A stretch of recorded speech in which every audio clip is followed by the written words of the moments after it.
going to talk today about this morning, our morning session. We just want to dive in to some practical tools to help your marriage. And so we're going to talk about a kind of a fun topic. At least maybe it doesn't always feel fun, but I hope you'll enjoy this topic. We're going to talk about fair fighting. Fair fighting. So if we can put our get slides your boxing up. gloves out. Yeah, get your the boxing soft gloves. ones. The fair fighting. That's this afternoon. Yeah, fair. There we go. After you fight, Look. then there's purpose. Yes, fair fighting. So we're going to talk about that today.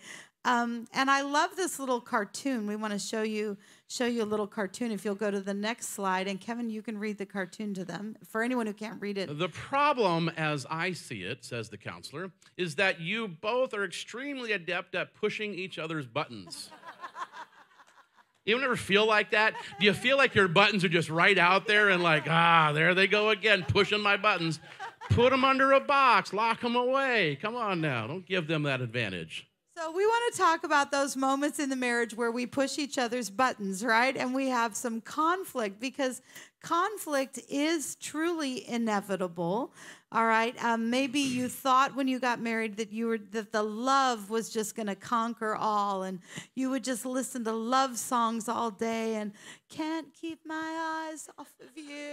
And, that's all it was ever going to be. And somewhere around probably most of us day 3, we figured out, whoa, what in the world? We're not going to agree all the time. So this idea of how to handle conflict, let me tell you, it's probably the most important tool in your marriage, to figure out how do we navigate differences. This is resonating over here with this couple right here. I think it's resonating. We've got a good audience right there. Do we have a lot of button pushing going on that side of the room? So we want to talk a little bit about fair fighting as a concept, a fair fight. We don't want to fight unfairly. So what is a fair fight? What is fair fighting? Fair fighting is a frank and open discussion of differences. Did we pass out the handout? I think we got so caught up, guys, in winning song battles that we forgot to pass out. So fair fighting, it's the one, there we go. Thank you. Sorry about that, everybody. So you can take notes. Again, if you just want one per couple, if you want 2, whoever wants to take notes, no pressure. No pressure. Thank you, guys. All right, sorry. Back to you, dear. Fair fighting is I'm just letting them get the passed out. Yeah. Fair fighting is a frank and open discussion of differences without shouting or violence, and I would add, or silence. Okay, because sometimes we can fight with silence. Talked a little bit about that last night. It follows strict rules to keep the exchange, here's the word, peaceful. Ideally, a fair fight ends by reaching a mutually agreeable solution. Another key word there, mutual. Because what happens in unfair fighting? We talked last night about, if there's a winner in a relationship, there is a loser. And in this teamwork relationship, we're not looking for winners and losers. We're looking for mutual agreement. That means sometimes if we have differences, we're going to have to figure out how to find that mutual agreement. And that's what we're going to talk about today. Yes. How do you do that? How do you find mutual agreement when there can be, I'm sure you all know, there can be large differences and impasses that we come to in our relationships. So we want to start off, before we give you the tools of how to do it, let's just, kind of pull off the Band-Aid and look at some unfair fighting styles. And we encourage you to keep your elbows to yourself. I'm watching you. I'm watching you. So this is not the time to be like... Got my eyes on you and you. I got my eyes on you. All right. This is not the time to be jabbing your spouse and saying, that's you. Why don't we try to recognize ourselves? Look at ourselves in this. So identifying some unfair fighting styles. The first one is bad timing. What do we mean by that, dear? Bad timing. Who's a morning person? Who's an evening person? Oh, wow. Who's both? Okay. Who's neither? But isn't it true that some of you find that your time of day where your energy is high is different than your spouse's? So life is about energy levels. Our bodies are all different. So physically, we have different bodies.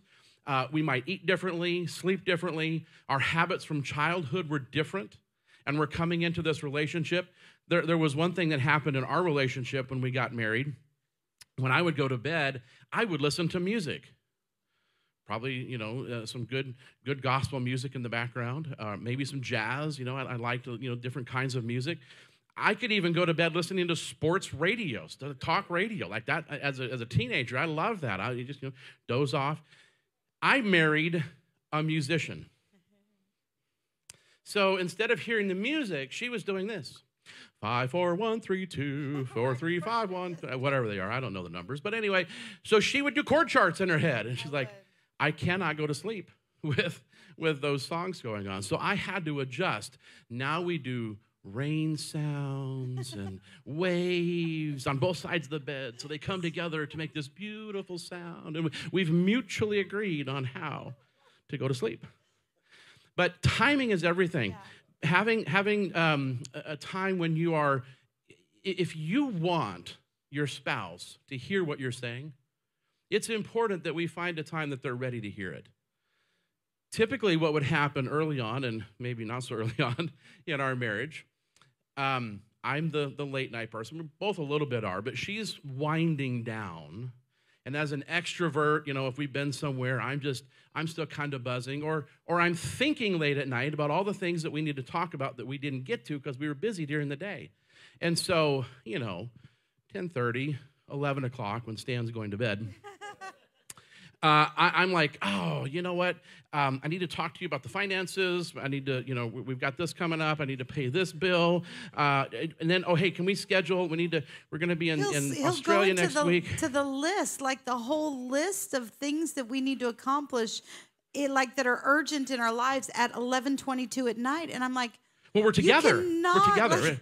It's a great time. So timing's important. Yeah.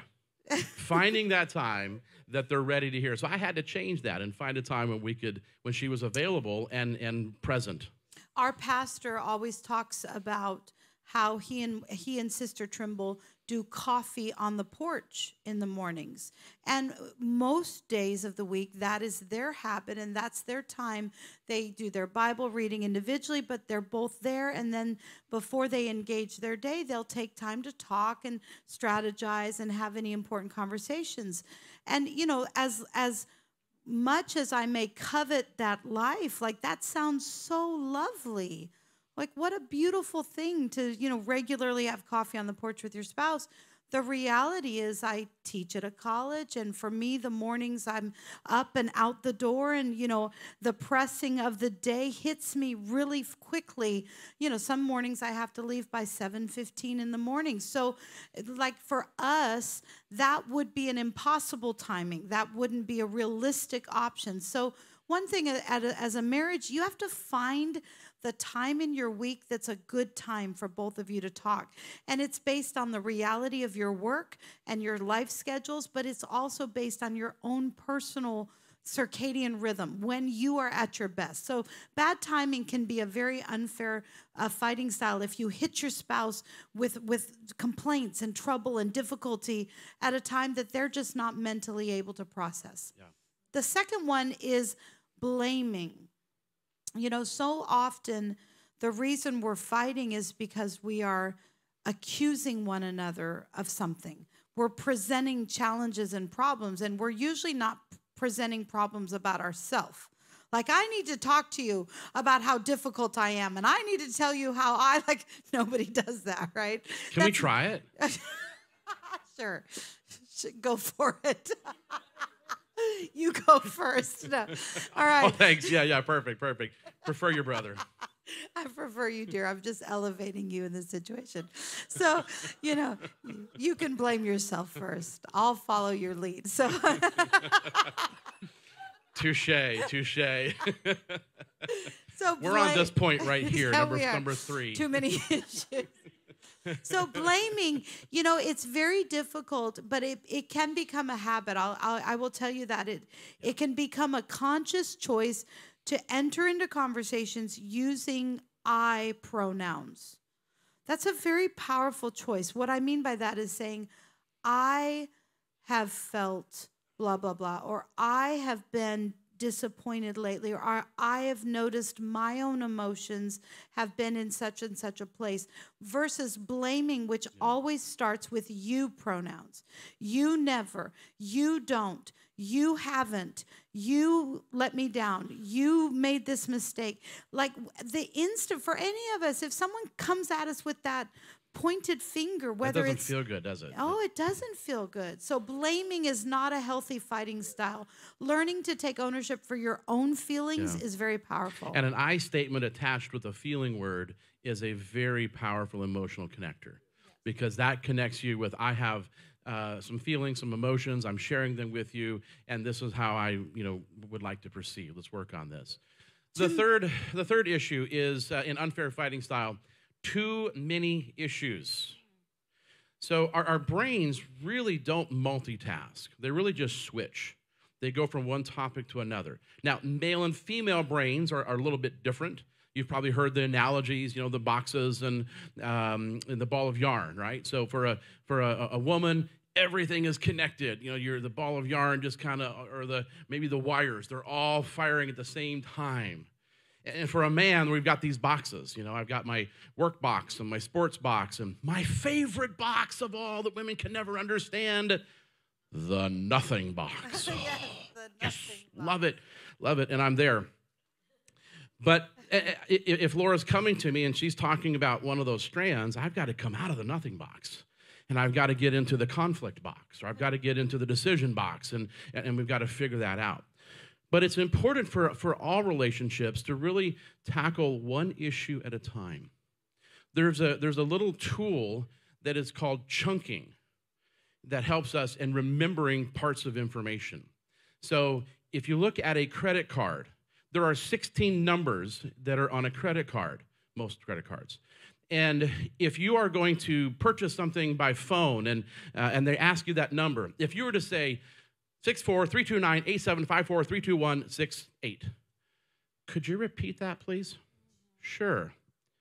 5473, pause. Then we say the next four numbers and then the next. That's chunking. That's putting things into manageable, bite-sized pieces for conversation where we don't get overwhelmed with several things, and then, then my brain is trying to catch up. Which part do I respond to? And ironically, in our relationship, sometimes we think that's a woman's issue, that they're presenting too many issues. To be fair and just to be transparent, we're flipped in the relationship. That's me. My brain is random. So I just say things at random, and I might say 5 things. And then she's looking at me going, okay, time out. Because she's much more administrative-minded and focused on, so then we've got to pause and do that. So whichever one you are in the relationship, try to limit and pinpoint laser-like focus on what the issue is. So many times the reason we present so many issues or too many issues is we allow issues to build and build and build. And so we're coming into conflict. We're fighting about really 27 things that have built up in our minds. We're not just fighting about the thing that manifests and shows in the moment. We might be upset about dirty dishes, but it ties into dirty socks, and it ties into unfinished, unpaid bills, and suddenly we're fighting about everything. So this is an unfair fighting style. Let's talk about number 4. Number 4 in this unfair fighting styles is covering other feelings with anger. Now, I think that many times that is probably more of a male issue, because many men, not all men, and we're not trying to stereotype, but many men tend to struggle to identify the actual emotion they're feeling. Because for a man, ironically, anger somehow feels like an acceptable or a manly emotion. And many times there's other things happening since... Men have 4 emotions: happy, sad, angry, hungry. Yeah. And sometimes you can put the 2 of those together and go hangry. Yeah, right, exactly. And so... And we don't like sad either, so happy, hangry. Happy, angry. So many times our inability to express what we're really feeling. I'm feeling frustrated, or I'm feeling lonely, or I'm feeling unfulfilled in my life or my work or my sense of self. We just manifest anger. We just become angry. And so what we're expressing is just sort of anger at everything, instead of saying, where is this really coming from? Yeah. Good moms and dads learn to do this with their kids, right? When a kid is throwing a tantrum or having a really rough time, great parents will pause and kind of get to the root of the problem. Have you ever seen a toddler throwing a tantrum and you realize they're just tired? They're really tired. Like, we've been dragging them, to church and taking them out late, and they're at their limit and they're just tired. So we're not going to react to their temper tantrum. We're going to understand their needs. Well, that same kind of wisdom, I think, and insight helps a marriage to be like, you know what? You're throwing a little bit of a tantrum right now. You're manifesting anger, but what are you really feeling under the surface? I have a feelings chart that I have with faces on it that I often make that available, because sometimes children don't know the words. And so we have to help them with those words. Children and us men. So I have it for both couples, for both of those, the daughters and us men, to help us with our vocabulary on emotions. What emotion are we really feeling? The fifth unfair fighting style is impossible demands, threats, and ultimatums. That's just unfair. Yeah. I always feel like when we're in heated conflict, when we are at a high point intensity in a relationship, you've got to be really careful what you threaten, because don't say things that you're not really going to do. You don't say things that are like, don't throw around the D word, divorce. If you don't fix this, I'm going to divorce you. Like, at some point, like, I think there are people that are never really going to follow through on those threats. But it's a tactic. When you're upset and you're mad, you say the worst possible thing, like, I'm going to kick you out, or I'm going to move out, or all of these threats, or, you'd better do this. And when we're calm and we're really thinking, our logical brain says, I would never do those things. Yeah. I would never make those choices. Oftentimes what those are is manipulation, right? Yeah. We're trying to manipulate the situation. It's pulling out the big card, pulling out, this is going to help me get my way, because I'm trying to instill fear in the other person that we can go along with what I want. And finally, escalation, if you want to explain a little bit about what that is. Escalation happens where some problems, usually they start out small, right? They start out with it's a little thing, and then they grow and they build. There was a couple one time, and they were in their house, they were in their room, and all of a sudden, this little rodent came running across the floor, and the wife was like, there's a rat in our room. And the husband's like, that's not a rat. It's not that big. That was just a mouse. And I mean, can you imagine having this huge argument over, was it a rat or was it a mouse? But they just really got into it and gave it a lot of energy. And finally, the husband is like, this is really silly that we've been spending all of this time just arguing over a silly mouse. And the wife goes, you mean a rat? And here we go. So we're actually going to talk about some tools to help with escalation, because when we're escalated, we can't continue. There's so many things physiologically and emotionally and spiritually, lack of, that are happening in those moments. And so we can't continue. So we're going to have to back up and take that self-care break, take some time out, and then come back. So we'll talk a bit more about that here in a little bit. One of the things that I want to say is, the older I get, the more I realize how absolutely destructive on our hearts and our minds when conversations become highly escalated and we are reacting out of a state of heightened emotions, how absolutely devastating that can be. Because many times what happens in that kind of a moment lingers and sticks for years. I mean, literally for years. You can say one thing in an out of control, heated, escalated moment, and your spouse or your child can literally walk a lifetime remembering that one thing. You've heard the phrase, sticks and stones may break my bones, but words will never hurt me.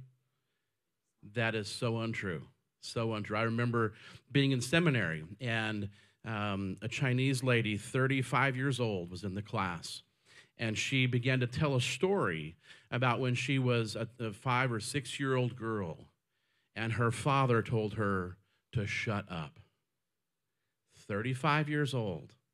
She's talking about the story, and she's weeping because of something that happened. Now, that's kind of scary to think about, because as parents, what have we said or done in those times? And we all have to come to a place of healing and figuring it out, but words are important. Words mean things.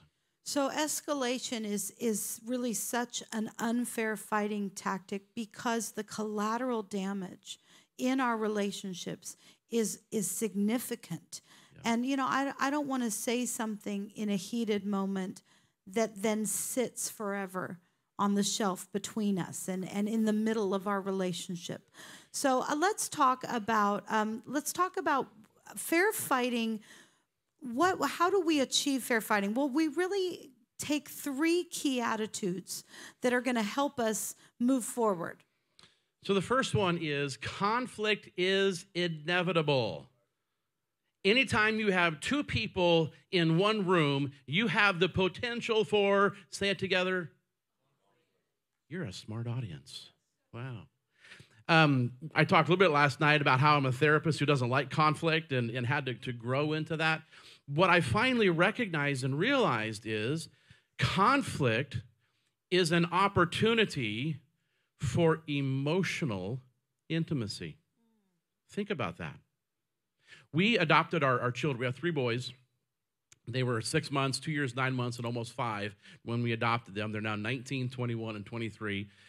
So we've been through the lifetime journey of their childhood and their growth period. It's been a wonderful experience, and parenting is not for the faint of heart, right? We get a show of hands.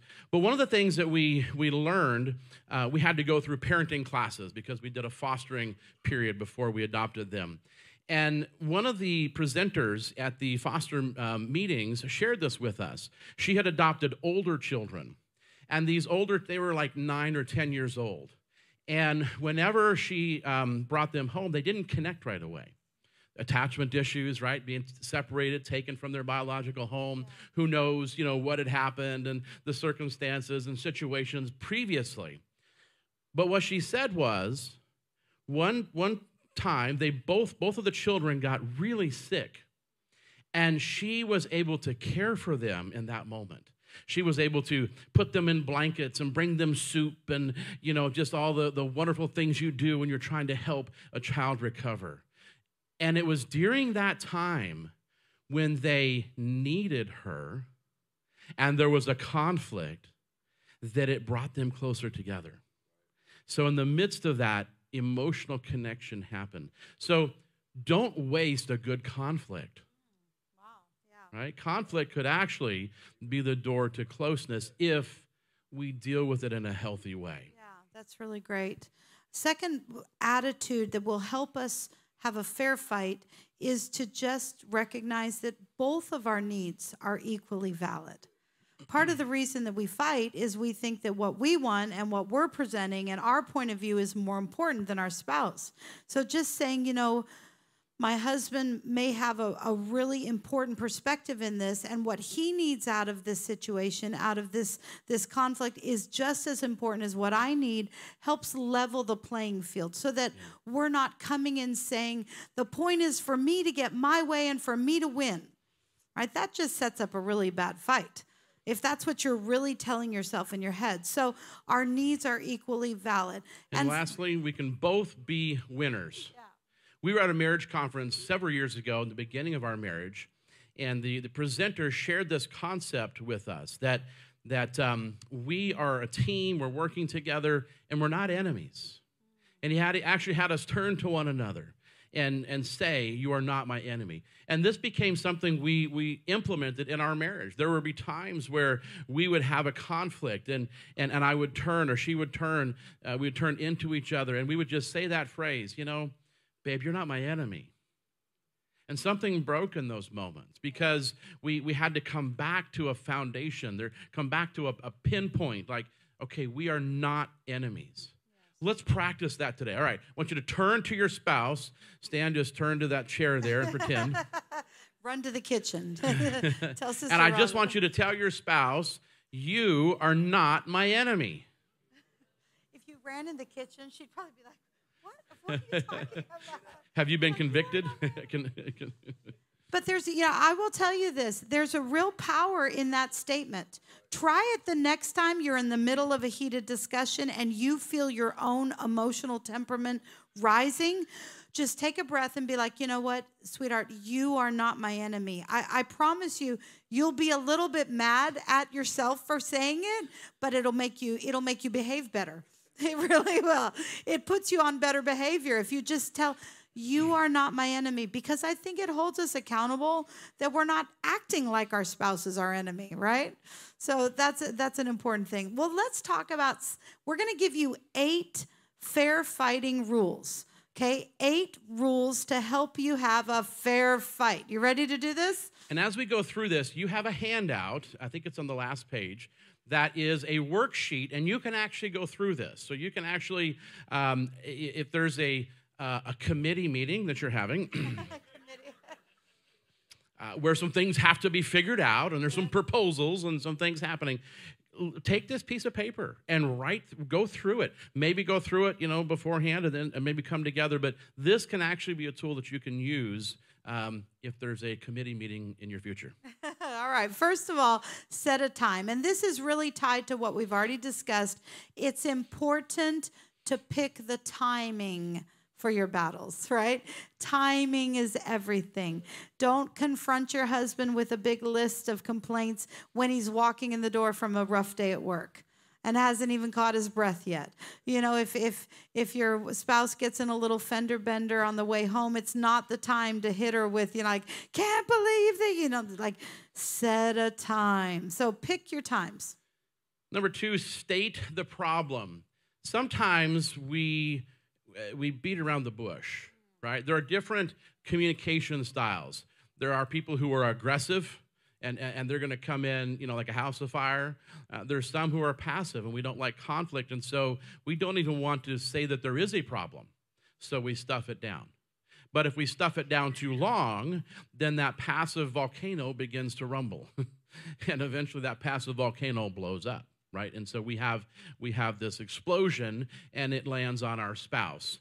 And so it's important that we are clear and have clarity with, this is what I want to talk about, okay? So it's assertive. It's sharing there is a problem. We need to address it because it's going to become a bigger problem if I don't say something about it. Now, we do that in love, right? We do that in kindness. We are not loud, or we don't use labeling of our spouse, but we have an issue. Let's bring it to the table. And then number 3, it's really important that we stick to one issue. Right? That female brain where everything is a piece of yarn or spaghetti, and it's all jumbled and linked, and my feelings about my house are tied to my feelings about my kids and connected to my feelings about my husband, and then how I feel at work each day. That's just too much stuff.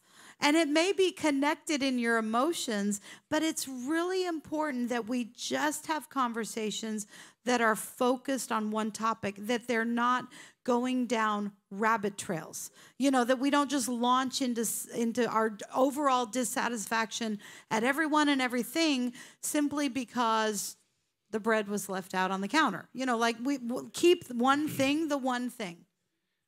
I think I just realized something about myself.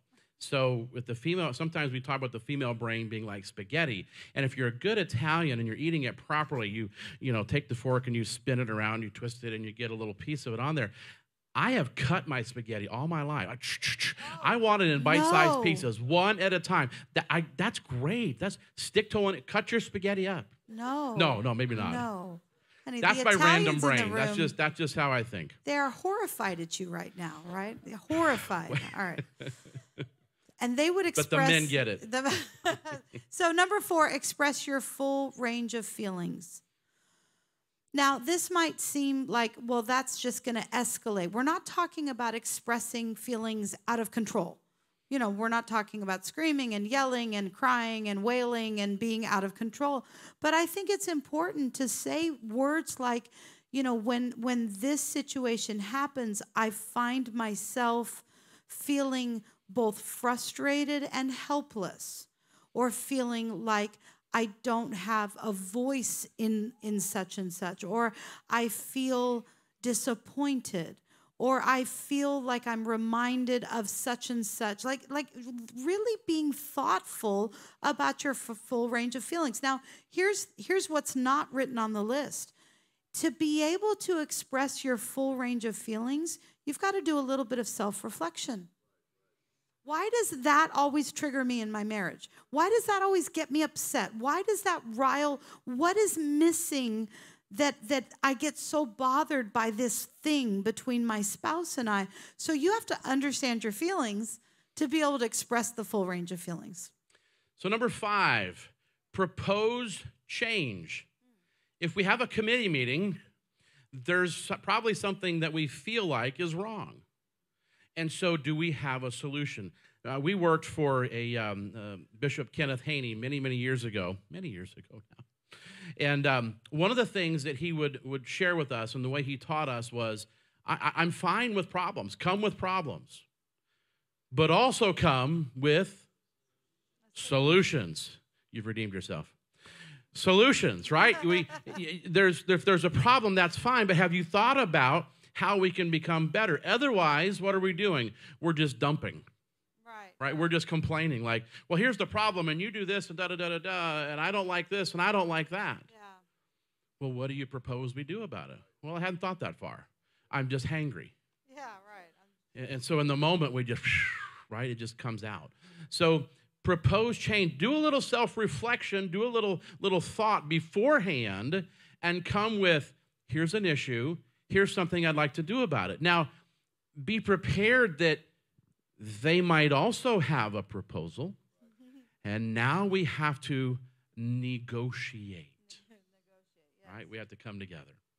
Number 6 is describe consequences. I think that what this means is when we're stuck, when we're battling something and we're trying to deal with something in our marriage, you know, there are consequences when things are not healthy between us. So, you know, suggesting things like, you know, the consequence of this conflict is it leaves me feeling, you know, uninspired, or it leaves me feeling unromantic, or this situation really impacts me in this way. You know, for example, if a husband is just working way too many hours, and a wife is very concerned, like, sweetheart, you know, you're just working and working and working, and you're never giving any time for our family. And to say, like, the consequence of this life we're living is we're missing out, on date nights, or we're not engaging one another, or the children are feeling the void of you in their lives. Really not just fussing and saying, you're at work all the time, and why don't you come home more often? But honestly and prayerfully articulating, these are the negative consequences. If we could fix this, look at the positive consequences we would gain. If we'd work through this together, our life would be more beautiful, more Christ-centered, because. So talking about the impact of the situation, that's what the author means when he talks about describing the consequences.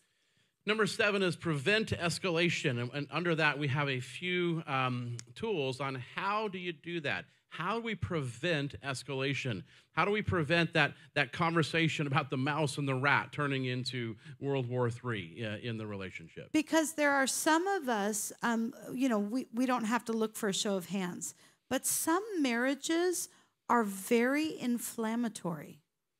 There's a lot of emotion going on. And it may be because one or more spouse is not under control. in their emotions, but some marriages just have the tendency to escalate and get to that unhealthy place often and frequently. So there's some marriages that are very mellow and everything's here, but there's other marriages where one or more are just highly emotionally charged people. And if your marriage tends to live kind of in the tense rafters, okay, you may need to really take to heart these next 5 simple steps to prevent escalation. So let's just read through those quickly. Agree in advance for a timeout signal. And I talk a lot about this with couples when I'm working with them. If you're in a public, setting and something happens and maybe you're uncomfortable, have a word, like pineapple, or, we had a phrase when I was growing up that if the conversation was going somewhere that it shouldn't go, my parents or someone would say, this is random, so random. It was like, there's a Cheeto under your chair. Those little chip Cheeto things, right? There's a Cheeto under your chair. One day we were actually at an event and someone said that. There's a Cheeto under your chair. And we're all like, well, what did we say wrong? They're like, no, there really is. Look, there's a Cheeto under your chair. I'm like, what do you know? But in his family, that little phrase meant be careful, or the conversation is going somewhere unhealthy, or I'm uncomfortable, let's change the subject. So it's kind of silly, but it worked in his family. There's a Cheeto under your chair. Okay, I get it. Or there can be a signal. There can be something that you do to let them know that you're uncomfortable. Because sometimes we need to take a time out and back up from the situation so that it does not escalate. I think in our marriage, like we just literally say, you know what? This just feels like we're just getting a little bit intense. Like, can we just take a time out? Like Kevin will literally be like, I need a time out for my brain. Like, just give me a minute. I need a time out. And because we're, it's when we're just alone, we don't mind just using that word. But just honestly saying like, wait a minute, we're getting really riled up here. Let's just both take a breath. Because do you know that heated exchanges, fast talking, elevated emotion, all of that actually is robbing your body of oxygen because your body is racing through that moment. And the lack of oxygen, like you literally can stumble into some awful conversations when your brain doesn't have oxygen and you're not thinking clearly. And that's just the truth. Sometimes a heated exchange, our brains are not processing clearly, and we're just escalating. And the timeout literally gives you time to breathe, and breath can help you.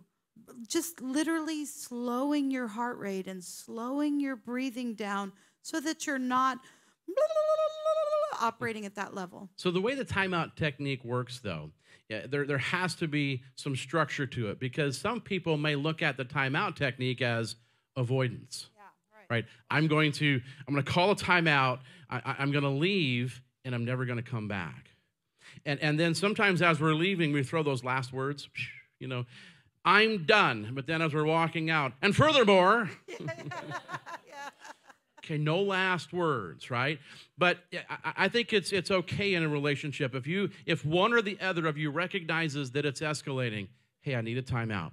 It might be that you just need 5 minutes to catch your breath. Maybe I need to walk around the block. Maybe it was the really big one and I need to wait until tonight. Or, you know what, let's get up in the morning and we'll go do breakfast somewhere. We can be a little loud, but not terribly loud. The Bible says to not let the sun go down upon your wrath. Now, I think that's a principle, right? If you have an argument 10 minutes before sundown, what are you going to do? Right. Quickly get it taken care of, right? Or I'll be bringing all my problems up at 5 minutes till. Got to end it. Jesus said so. Feels like that's a little Throw the God card in, right? I think it's a principle. Don't let something go more than 24 hours. Don't let it build. Because then it grows. Then it comes out in little needling ways, passive-aggressively, or it comes out in an aggressive volcano, and both do damage. Right. So if you call a timeout, leave immediately. Okay? You said you called a timeout. Leave. Go. No but make sure that you return. Agree on a time to return. Okay, I need this much time, and I'm going to come back then. Because if you don't come back, the next time you call a timeout, they're going to be like, oh, no. Last time we never finished the conversation. Right. So I'm not allowing you to have a timeout. And now we have no tool for the escalation. Now it's not going to be good. And I think number 3, leave immediately if the situation escalates. This is really important for anyone. I mean, you know, if we have any people in the room that throw stuff, which, you know, there are Christians who... I'll turn around. I won't look. Oh, you're not looking at the crowd. That, you know, there are Christians. There are great Christian people that get so angry that, you know, they tend to be the stuff throwers. You know, they're throwing a shoe across the room at their spouse. Or if you are the verbally explosive personality, you know what? If that is an issue, a genuine issue for you, if you get out of control, knowing what that feels like in your body, leave immediately. Like if you feel that escalation, take the time out. Don't remain it doesn't matter that you haven't resolved the fight. It doesn't matter you haven't clarified the path. Doesn't matter if you haven't gotten the answer you want to hear or you haven't explained yourself well enough. Walk away. And the value of that is that part of loving one another is saying, you know what? I understand I get out of control. Having that conversation, I own the fact that I am the one who gets out of control, whether it's verbally, whether it's physically, whether it's raising a voice and the temperature in the room. And what I'm going to do for the sake of our marriage, for the sake of my love for you, I am going to start literally just walking away when I feel that emotions in me. Yeah.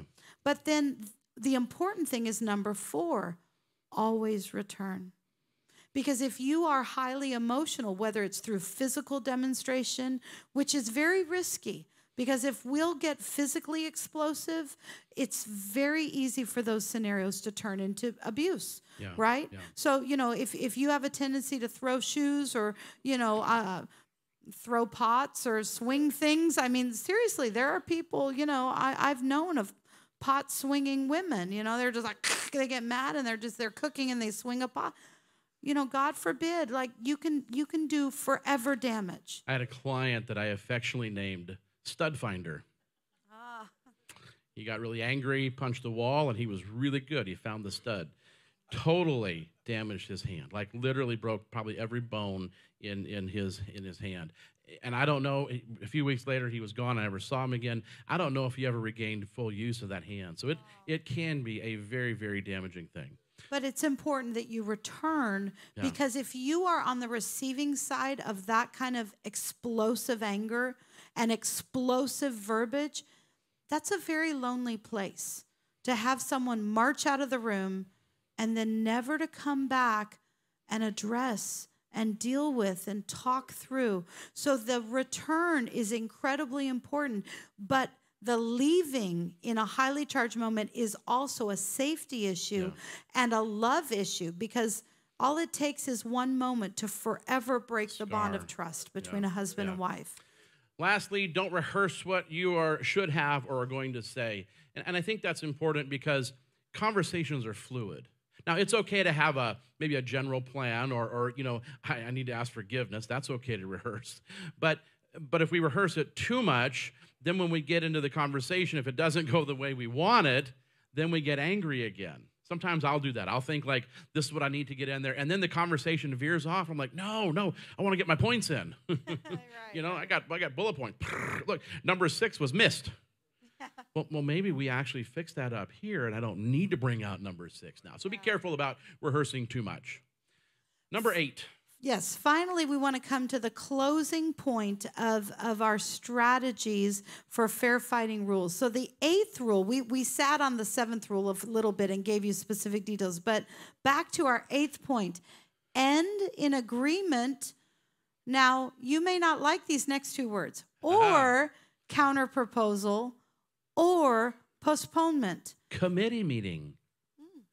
Anyone ever been in a committee? Anyone? Okay, a few of you have in the corporate world or maybe in church. You know, when you have, some people don't like meetings because they feel like you don't get anything done. Government might feel that way, and that might be true. But, but sometimes you can't figure it all out in one setting. There are some things that are bigger than that. Now, some issues have to be decided quickly. You know, are we going to the marriage conference tomorrow morning at 10? Well, at 11 o'clock, that's determined. You're either here or you're not here. Right? I mean, that ship has sailed. There's no need for any more conversation except for, why didn't we go? You know. So some things are timely, and they take time. Are we going to move our family to another location? Are we going to go into missions work? Those are bigger questions that you're probably not going to take care of in one 10-minute, half-hour conversation. It's going to take some time. Let's come together. We propose some things. We propose change. They thought about it. They counter-proposed.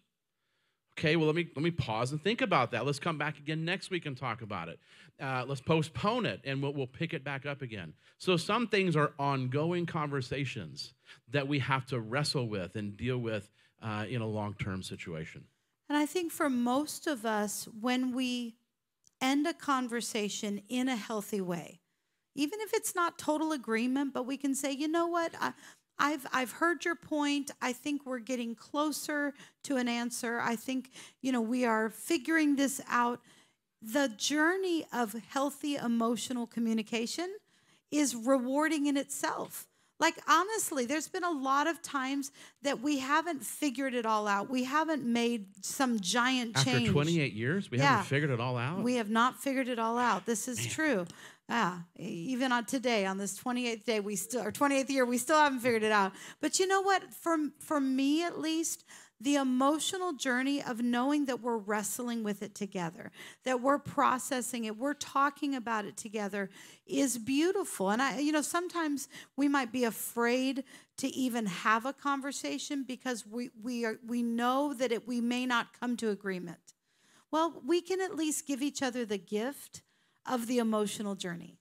Give each other the gift of the process and come to a place as a couple that we understand not every conflict will end in agreement. Some will end in counterproposal, and some we may even have to postpone the finished thought, the finished decision, but at least we're on the journey together, and that's what's beautiful. So hopefully this morning you have learned how to fight fairly. I hope your fights look as cute as this couple, right? Yeah. I hope that's what your fights look like, because you can see the boxing gloves, but you can see the joy and the smile. I don't know. I think she's winning. Oh, well, anyway. That's how it always goes, the end. Well, that's what we wanted to share with you today on Fair Fighting. Now, Pastor, would you like us to do questions now, or should we take our break and come back and start with questions? Because we're fine with that. Okay. Yeah. Let's take our tea break. And when we come back, before we go into our final topic, we're going to do some questions and answers on anything you guys want to share or ask.